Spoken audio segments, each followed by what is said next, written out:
Dimanche soir, sud-est de Marseille. Sokaina a 24 ans. Elle ne vit que pour ses livres, sa famille et ses études. Elle étudie le droit. Elle rêve de devenir avocate.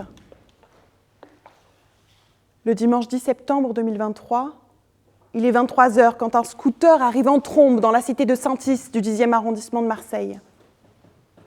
Installés sur le véhicule, 2 personnes tirent avec une kalachnikov en direction d'une pharmacie où est situé un point de deal avant de tirer en l'air. La terreur se répand. Plusieurs balles atteignent les immeubles à proximité. Au total, c'est 22 impacts qui seront retrouvés dans les habitations avoisinantes. Sokaina est seule, dans sa chambre, en train de lire. Lorsque l'une de ces balles traverse le mur, atteint sa joue et vient se loger dans son cerveau.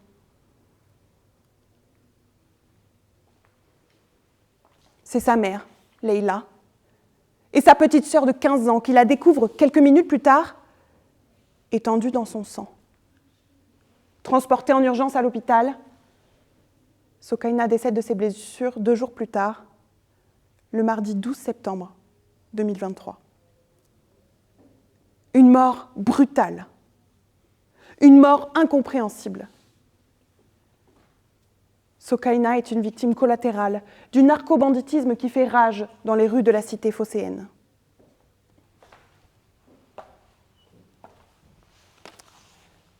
Mesdames, messieurs, le droit à la vie est protégé, notamment par l'article 2 de la Convention européenne des droits de l'homme. Ce texte astreint l'État non seulement à s'abstenir de provoquer la mort de manière irrégulière et volontaire, mais fait également peser sur celui-ci l'obligation de prendre les mesures nécessaires pour protéger les personnes relevant de sa juridiction. Il pèse sur lui une obligation de moyens.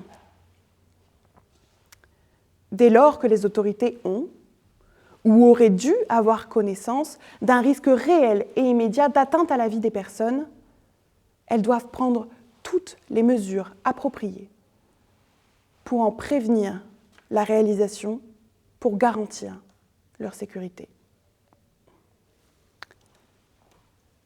L'État français ne peut décemment pas ignorer le risque qui pèse sur les habitants des cités. La fusillade qui a provoqué la mort de Sokaina n'est pas la première du genre à Marseille. Le phénomène occupe régulièrement la rubrique des faits divers. L'année 2023 a été considérée comme l'année la plus meurtrière depuis 20 ans.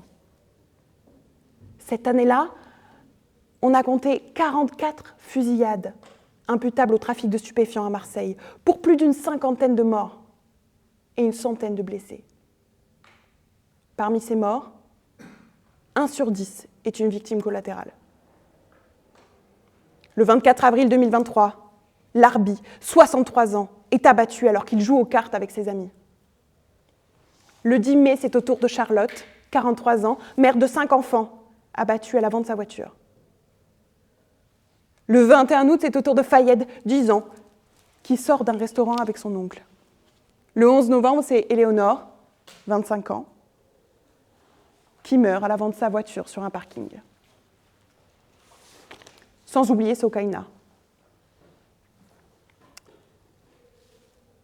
Si les homicides liés au trafic de stupéfiants ont diminué cette année à Marseille, il y a encore des morts.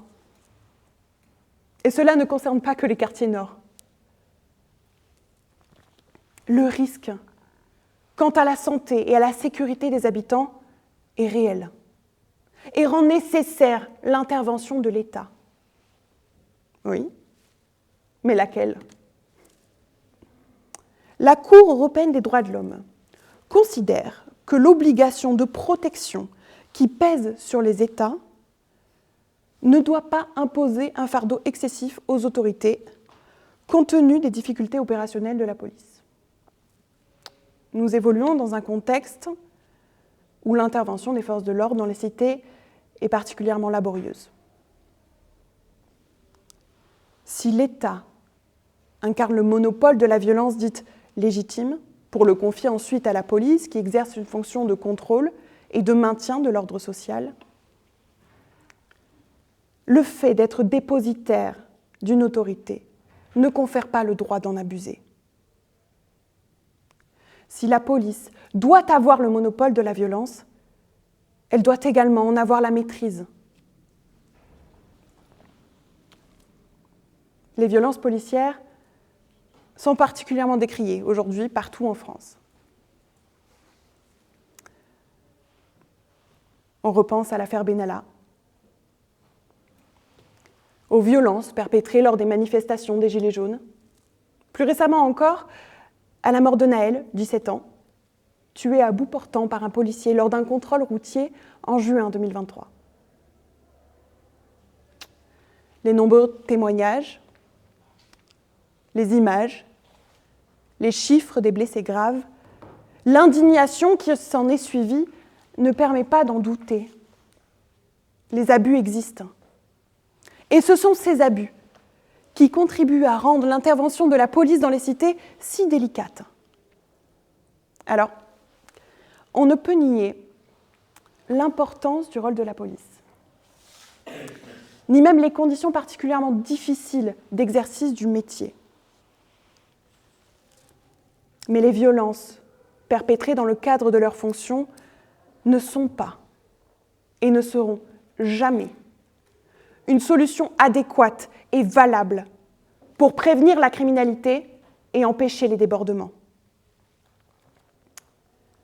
La réponse apportée par l'État français dans les cités est inadaptée et demeure insuffisante. Il paraît urgent et nécessaire de repenser le territoire, de réorganiser le territoire français en désenclavant les cités. Après le décès de Sokaina, la voix de sa mère, Leïla, et celle d'autres habitants du quartier s'élèvent dans les médias. Nous aimerions partir, nous aimerions habiter ailleurs, mais nous n'en avons pas les moyens. Derrière le cri de Marseille, c'est celui de toutes les cités de France qui résonne. Les cités et les quartiers défavorisés regorgent de logements sociaux. La qualité de vie y est déplorable, marquée par les insécurités et la violence. Les habitants de ces quartiers expriment majoritairement un fort sentiment d'insécurité et de vulnérabilité. Le rapport récemment produit par l'Agence nationale de la cohésion des territoires reste sans appel. 30% des habitants de ces quartiers estiment être directement confrontés à la violence, notamment au trafic de stupéfiants. 30% avouent renoncer à sortir de chez eux à cause de cette délinquance. Le climat de délinquance qui règne dans ces cités révèle un malaise profondément ancré. La création même de ces quartiers a engendré une forte ségrégation urbaine. Les difficultés économiques, le chômage, les discriminations ethniques ajoutent au sentiment d'insécurité qui y règne. Tout est fait pour que ceux qui y résident soient relégués au banc de la société.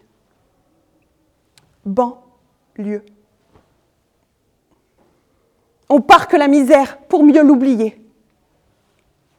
L'ascenseur social est en panne.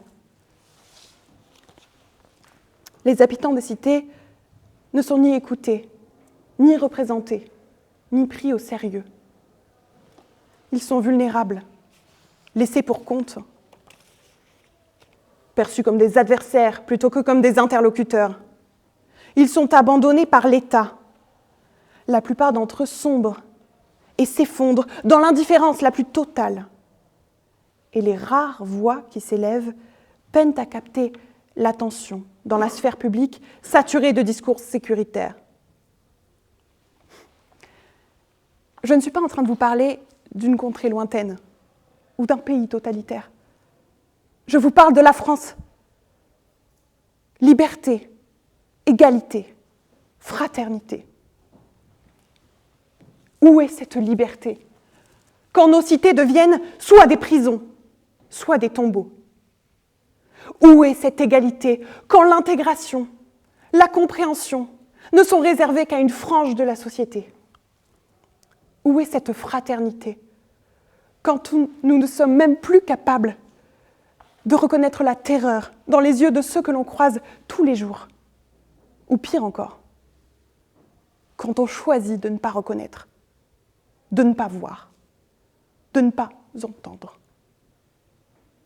Où est notre humanité? Il n'est plus tolérable que nos enfants, nos frères et nos sœurs, que nos proches vivent dans de telles conditions. Il n'est plus tolérable que des humains vivent dans de telles conditions, que des humains meurent dans ces conditions. C'est chez nous que les balles fusent. Et ce sont nos chambres qui deviennent des cercueils. Sokaina, c'est vous. Sokaina, c'est la personne à côté de vous. Sokaina, c'est moi.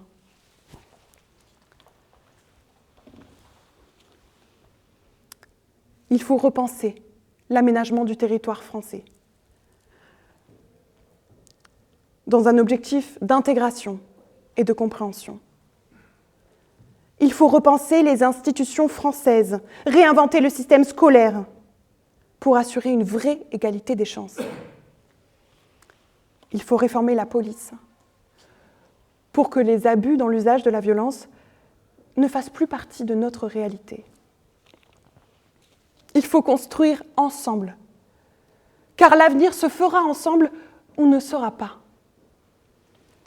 Liberté, égalité, fraternité et sécurité pour tous.